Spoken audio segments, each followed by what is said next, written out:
নমস্কাৰ প্ৰিয় দৰ্শক, আমাৰ চেনেলৰ অন্য এটি ভিডিঅ'লৈ আপোনাক স্বাগতম জনাইছোঁ। প্ৰিয় দৰ্শক, আপোনালোকৰ ঘৰতো তুলসী গছ শুকাই গৈছে নেকি? যদি শুকাই গৈছে, তেন্তে অলপ সময়ৰ বাবে ৰৈ যাওক। সেই শুকাই যোৱা তুলসী গছ উভালি পেলাই বা আৱৰ্জনাত নিক্ষেপ কৰাৰ ভুল কেতিয়াও নকৰিব। বহুতেই নাজানে যে সেই শুকান কাঠ কোনো সাধাৰণ কাঠ নহয়, বৰঞ্চ ইয়াক মা লক্ষ্মীৰ আশীৰ্বাদ বুলি মনা হয়। আজি মই আপোনালোকক শুকাই যোৱা তুলসীৰ সৈতে জড়িত এটা গোপন উপায়ৰ কথা ক'ম। বিশ্বাস কৰা হয়, এই উপায়টো ভক্তিভাৱে কৰিলে ঘৰৰ আৰ্থিক সংকট দূৰ হ'ব পাৰে। কিন্তু তাৰ আগতে এটা ডাঙৰ ভুলৰ কথাও জানি লওক। বহু মানুহে তুলসী গছ শুকাই গ'লেই তাক অপবিত্ৰ ঠাইত পেলাই দিয়ে বা অৱহেলা কৰে। ধৰ্মীয় বিশ্বাস অনুসৰি এনে কৰাটো উচিত বুলি গণ্য কৰা নহয়। এতিয়া আহক তুলসী গছ কিয় শুকাই যায় সেই বিষয়ে জানো। কিছুমান শাস্ত্ৰীয় বিশ্বাস অনুসৰি যেতিয়া পৰিয়ালৰ ওপৰত কোনো ডাঙৰ বিপদ আহিবলৈ থাকে, তেতিয়া তুলসীয়ে সেই নেতিবাচক শক্তি নিজৰ ওপৰত লৈ শুকাই যায়। এইটো এটা ধৰ্মীয় বিশ্বাস। এতিয়া জানো আহক, শুকাই যোৱা তুলসীৰ কি কৰিব লাগে। প্ৰথমে গছজোপা সাৱধানে আৰু সন্মানৰ সৈতে উভালি লওক যাতে কোনো ডাল ভাঙি নাযায়। এতিয়া এটা জনপ্ৰিয় কাহিনী শুনক। কোৱা হয়, এজন অতি দৰিদ্ৰ ব্ৰাহ্মণ প্ৰতিদিনেই ভগৱান বিষ্ণুৰ পূজা কৰিছিল। কিন্তু তেওঁৰ দৰিদ্ৰতা দূৰ হোৱা নাছিল। এদিন সপোনত ভগৱান নাৰায়ণে তেওঁক শুকান তুলসীৰ এটা বিশেষ উপায় শিকাই দিয়ে। ব্ৰাহ্মণে সেই উপায় অনুসৰণ কৰাৰ পিছত তেওঁৰ জীৱনত সুখ সমৃদ্ধি আহিবলৈ আৰম্ভ কৰে বুলি কাহিনীত উল্লেখ আছে। সেই উপায় অনুসৰি শুকান তুলসীৰ কাঠ গংগা জলেৰে পৰিষ্কাৰ কৰি তাৰ পৰা 7টা সৰু সৰু ডাল ভাঙি লওক। সেই 7টা ডাল এডাল হালধীয়া সূতাৰে বান্ধি ভগৱান বিষ্ণু আৰু মা লক্ষ্মীৰ সন্মুখত ঘৰৰ মন্দিৰত ৰাখক। তাৰ পিছত ঘিউৰ চাকি জ্বলাই বিষ্ণু সহস্ৰনাম পাঠ কৰক। কিন্তু মনত ৰাখিব, শুকান তুলসীৰ কাঠ কেতিয়াও আৱৰ্জনাত নেপেলাব বা ভৰিৰ তলত পৰিবলৈ নিদিব। যদি কোনো উপায় কৰিব নোৱাৰে, তেন্তে সন্মানৰ সৈতে কোনো পবিত্ৰ নদীত বিসৰ্জন দিয়ক অথবা পৰিষ্কাৰ মাটিত পুতি থওক। মন্দিৰত ৰখা সেই 7টা ডালৰ গাঁঠিটো ৰাতিটো তাতেই থাকিবলৈ দিয়ক। পিছদিনা পুৱা স্নান কৰি সেই গাঁঠিটো এখন ৰঙা কাপোৰত মেৰিয়াই ধন সম্পত্তি ৰখা ঠাইত বা তিজোৰিত ৰাখক। ধৰ্মীয় বিশ্বাস অনুসৰি ইয়াৰ ফলত ঘৰত ধন সমৃদ্ধি বৃদ্ধি পায়, ৰৈ থকা কাম সম্পূৰ্ণ হয়, ব্যৱসায়ত লাভ হয় আৰু চাকৰিত উন্নতিৰ পথ মুকলি হয়। কিন্তু কথা ইয়াতেই শেষ নহয়। শুকান তুলসীৰ কাঠৰ সৈতে জড়িত আন এটা জনপ্ৰিয় উপায়ও আছে, যিটো বিশ্বাস অনুসৰি মানুহৰ ভাগ্যৰ সৈতে জড়িত বুলি কোৱা হয়। যদি আপোনাৰ ঘৰতো সঘনাই কাজিয়া কণ্ডল হয় বা কাৰোবাৰ কুদৃষ্টিৰ প্ৰভাৱ পৰা বুলি আপোনালোকে বিশ্বাস কৰে, তেন্তে এই উপায়টো জনবিশ্বাস অনুসৰি আপোনাৰ বাবে অতি উপযোগী বুলি কোৱা হয়। এটা শুকান তুলসীৰ ডাল লৈ এখন কপাহী কাপোৰত মেৰিয়াই বন্তি বনাওক। তাৰ পিছত এটা মাটিৰ চাকি লৈ তাত বিশুদ্ধ গৰুৰ ঘিউ দি সেই বন্তিটো জ্বলাই দিয়ক। সন্ধিয়াৰ সময়ত এই চাকিটো ঘৰৰ মুখ্য দুৱাৰত ৰাখক। ধৰ্মীয় বিশ্বাস অনুসৰি এই চাকিৰ পোহৰ আৰু সুগন্ধই ঘৰত নেতিবাচক শক্তি দূৰ কৰাত সহায় কৰে। বহুতেই প্ৰশ্ন কৰে, ভগৱান বিষ্ণুৰ তুলসী ইমান প্ৰিয় কিয়? বৈষ্ণৱ ধৰ্মীয় বিশ্বাস অনুসৰি তুলসী অবিহনে ভগৱান বিষ্ণুৰ পূজা সম্পূৰ্ণ বুলি গণ্য কৰা নহয়। সেয়েহে কোৱা হয় যে তুলসীৰ সুগন্ধি ভক্তিৰ প্ৰতীক হিচাপে ভগৱানৰ ওচৰলৈ পঠিয়ায়। আৰু তেওঁ ভক্তসকলৰ ওপৰত কৃপা বৰ্ষায়।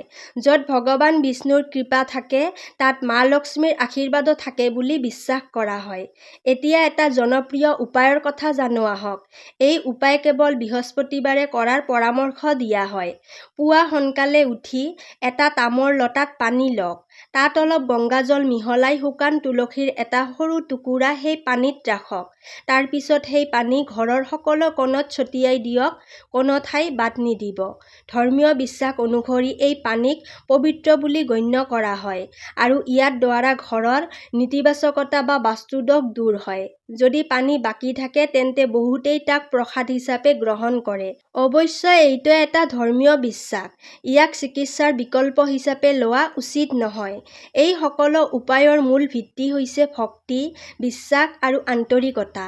তুলসী কেৱল এটা উদ্ভিদ নহয়, বহু হিন্দু ভক্তৰ বাবে ই আস্থা, পবিত্ৰতা আৰু ভক্তিৰ প্ৰতীক। শুকান তুলসীকো যদি আপুনি সন্মান কৰে তেন্তে সেউজীয়া আৰু সুস্থ তুলসীৰ যত্ন লোৱাটো আৰু অধিক গুৰুত্বপূৰ্ণ। বহুতেই ভাবে যে এই অলৌকিক ঘটনা এৰাতিৰ ভিতৰতেই ঘটে, কিন্তু জীৱনত ভাল পৰিৱৰ্তন আনিবলৈ বিশ্বাসৰ লগতে সৎকৰ্ম, পৰিশ্ৰম আৰু ধৈৰ্যও সমানে প্ৰয়োজন। শুকান তুলসী দেখিলে তাক অৱহেলা নকৰি সন্মানৰ সৈতে ৰাখিব আৰু ধৰ্মীয় ৰীতি অনুসৰি বিসৰ্জন দিব পাৰে। মনত ৰাখিব, জীৱনত ধন সম্পদ কেৱল পৰিশ্ৰমৰ ফলেই নহয়, বহু মানুহৰ বিশ্বাস অনুসৰি ঈশ্বৰৰ আশীৰ্বাদেও বিশেষ ভূমিকা পালন কৰে। সেয়েহে সৎ মন, ভক্তি আৰু সৎকৰ্মৰ সৈতে জীৱন যাপন কৰাটো আটাইতকৈ ডাঙৰ উপায় বুলি গণ্য কৰা হয়।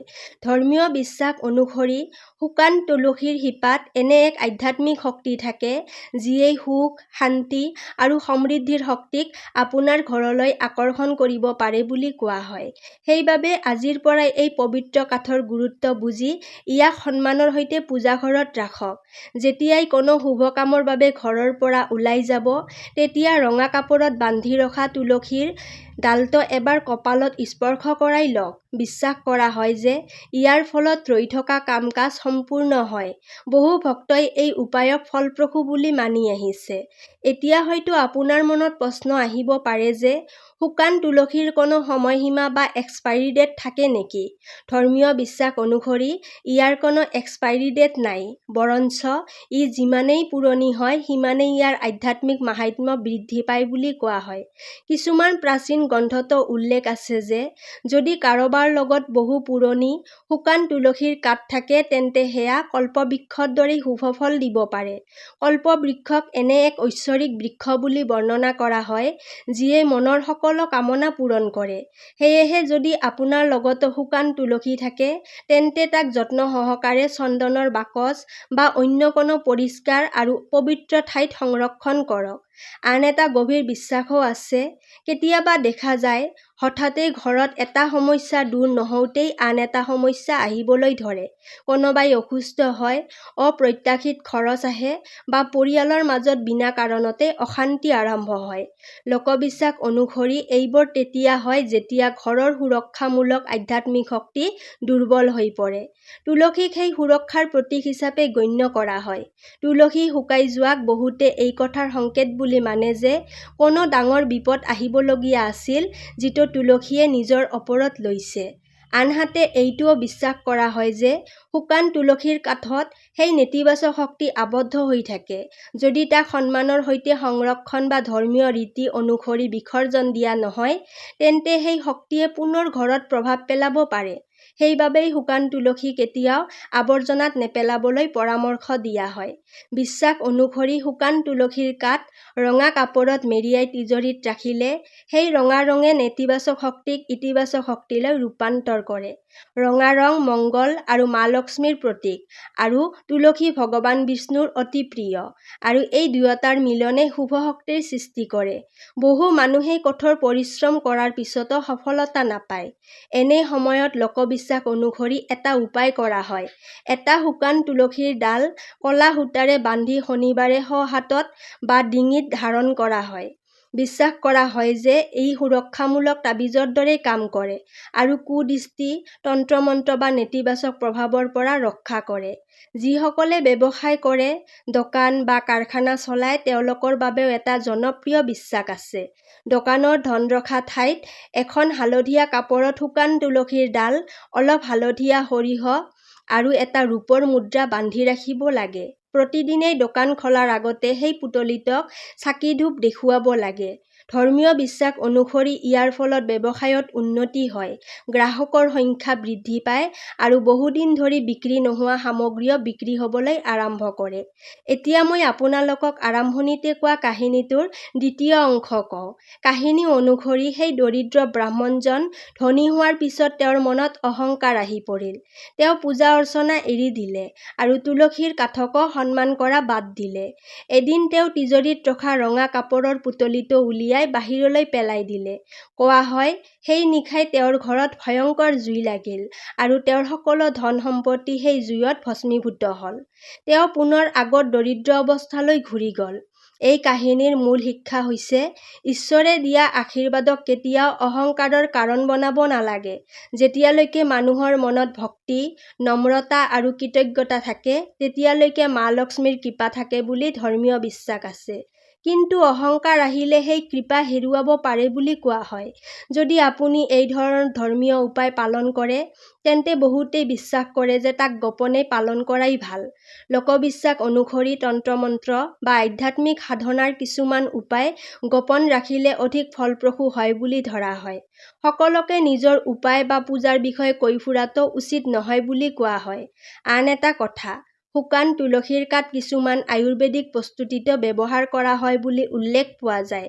অৱশ্যে ইয়াৰ ঔষধি গুণ সম্পৰ্কীয় দাবীৰ বাবে যোগ্য চিকিৎসক বা আয়ুৰ্বেদ বিশেষজ্ঞৰ পৰামৰ্শ লোৱাটো প্ৰয়োজন। লোকবিশ্বাস অনুসৰি যিসকল মানুহ অতিমাত্ৰা মানসিক চাপত থাকে বা নিশা ভালদৰে টোপনি নাহে, তেওঁলোকে সৰু এটা শুকান তুলসীৰ ডাল গাৰুৰ তলত ৰাখি শুলে মন শান্ত হয় আৰু দুঃস্বপ্ন কমে।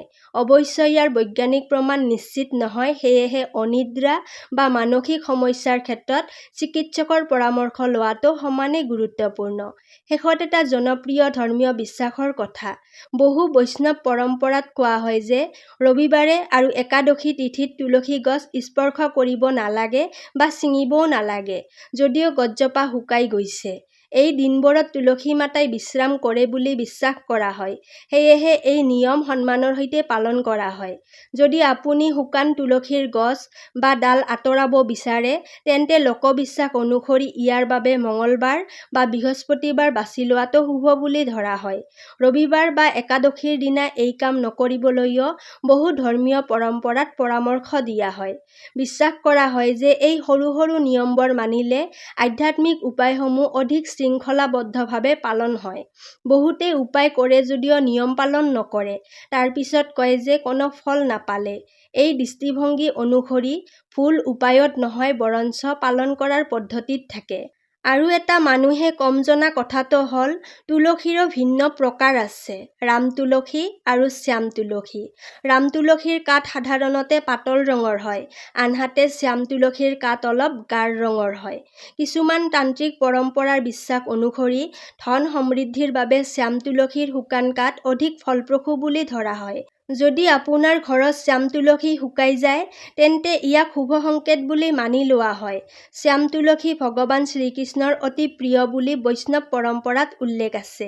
সেইবাবে ইয়াৰ কাঠে আধ্যাত্মিক সাধনাত তুলনামূলকভাৱে সোনকালে ফল দিয়ে বুলি কোৱা হয়। অৱশ্যে যদি আপোনাৰ ওচৰত ৰাম তুলসীহে থাকে, তাত চিন্তাৰ কোনো কাৰণ নাই। জনবিশ্বাস অনুসৰি দুয়ো প্ৰকাৰৰ তুলসীৰ ক্ষেত্ৰতেই একে উপায় পালন কৰিব পাৰি। কেৱল শ্যাম তুলসীৰ ফল অলপ সোনকালে দেখা যায় বুলি বিশ্বাস কৰা হয়। যেতিয়া আপুনি ৰঙা কাপোৰত মেৰিয়াই সেই পুতলিটো তিজোৰিত ৰাখিব, তেতিয়া তাৰ সৈতে এটা সৰু গোমতী চক্ৰ ৰাখিব পাৰে বুলি বহুতেই পৰামৰ্শ দিয়ে। ধৰ্মীয় বিশ্বাস অনুসৰি গোমতী চক্ৰ আৰু শুকান তুলসীৰ সংযোগে ঘৰত ধন সমৃদ্ধি বজাই ৰখাত সহায় কৰে। এই দুয়োটা বস্তু ভগৱান বিষ্ণুৰ সৈতে সম্পৰ্কিত বুলি মনা হয়। লোকবিশ্বাস অনুসৰি এই পুতলিটো বছৰত এবাৰ দীপাৱলী বা ধনতেৰছৰ দিনা উলিয়াই ধূপ-ধূনা দেখুৱাই পুনৰ আগৰ ঠাইত ৰাখিলেই যথেষ্ট। বাৰে বাৰে খুলি চোৱা বা সলনি কৰাৰ প্ৰয়োজন নাই বুলি কোৱা হয়। এইটো এবাৰ ভক্তিভাৱে কৰিলে দীৰ্ঘদিনলৈ শুভ ফল লাভ হয় বুলি বিশ্বাস কৰা হয়। বহুতেই সোধে, বজাৰৰ পৰা কিনা শুকান তুলসীৰ কাঠ ব্যৱহাৰ কৰি এই উপায় কৰিব পাৰিনে? এই বিশ্বাস অনুসৰি উত্তৰ হৈছে নোৱাৰি। কোৱা হয়, নিজৰ ঘৰৰ চৌহদত ডাঙৰ হোৱা আৰু শুকাই যোৱা তুলসীহে পৰিয়ালৰ সৈতে আধ্যাত্মিকভাৱে জড়িত থাকে। সেই তুলসীয়ে পৰিয়ালৰ দুখ কষ্ট নিজৰ ওপৰত লৈছে বুলি বিশ্বাস কৰা হয়। বজাৰৰ পৰা কিনা কাঠত সেই আধ্যাত্মিক সম্পৰ্ক নাথাকে বুলি বহুতেই মানে। সেয়েহে এই ধৰ্মীয় পৰম্পৰা অনুসৰণ কৰিব বিচাৰিলে নিজৰ ঘৰৰ তুলসীকেই ব্যৱহাৰ কৰিবলৈ পৰামৰ্শ দিয়া হয়। যদি আপোনাৰ ঘৰত এতিয়াও তুলসী গছ নাই, তেন্তে আজিয়েই এটা তুলসীৰ পুলি আনি স্নেহ আৰু যত্নেৰে লালন পালন কৰক।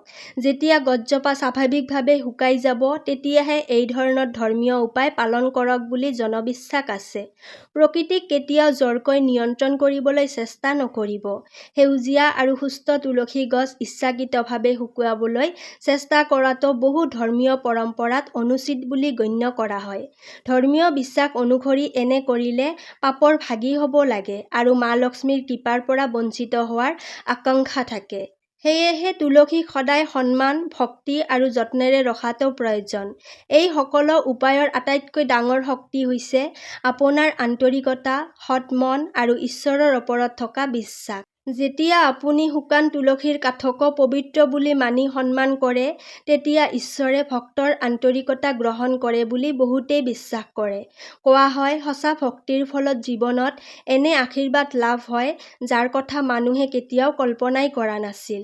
লোককথা আৰু ধৰ্মীয় পৰম্পৰাত কোৱা হয় যে, আমাৰ ঋষি-মুনিসকলে বহু আধ্যাত্মিক জ্ঞান যুগ যুগ ধৰি সংৰক্ষণ কৰি ৰাখিছিল, যাতে কলি যুগত দুখ কষ্টত ভুগি থকা মানুহে সঠিক পথ বিচাৰি পাব পাৰে। এইবোৰ বিশ্বাস আৰু আধ্যাত্মিক অনুশীলনৰ অংশ হিচাপে আজিও বহুতে পালন কৰি আহিছে।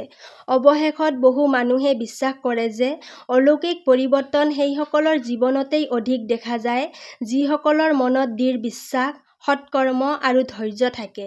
যদি আপোনাৰ ঘৰত শুকান তুলসী থাকে, তেন্তে তাক সন্মানৰ সৈতে সংৰক্ষণ বা ধৰ্মীয় নিয়ম অনুসৰি বিসৰ্জন দিয়ক। জীৱনত প্ৰকৃত উন্নতিৰ বাবে ভক্তিৰ লগতে পৰিশ্ৰম, সততা আৰু সৎ আচৰণো সমানেই প্ৰয়োজনীয়। প্ৰিয় দৰ্শক, আজিৰ ভিডিঅ'টো ইমানেই আছিল। যদি ভিডিঅ'টো ভাল লাগিছে, তেন্তে ভিডিঅ'টিত এটা লাইক কৰিব আৰু আগন্তুক এই ধৰণৰ ভিডিঅ' চাবৰ বাবে আমাৰ চেনেলটো ছাবস্ক্ৰাইব কৰিবলৈ নাপাহৰিব আৰু লগতে কমেণ্ট বক্সত জয় মা লক্ষ্মী বুলি নিশ্চয় লিখিব। তেতিয়াহ'লে আজিলৈ ইয়াতেই সামৰিছোঁ। কাইলৈ পুনৰ লগ পাম আন এটি ভিডিঅ'ৰ সৈতে। ধন্যবাদ।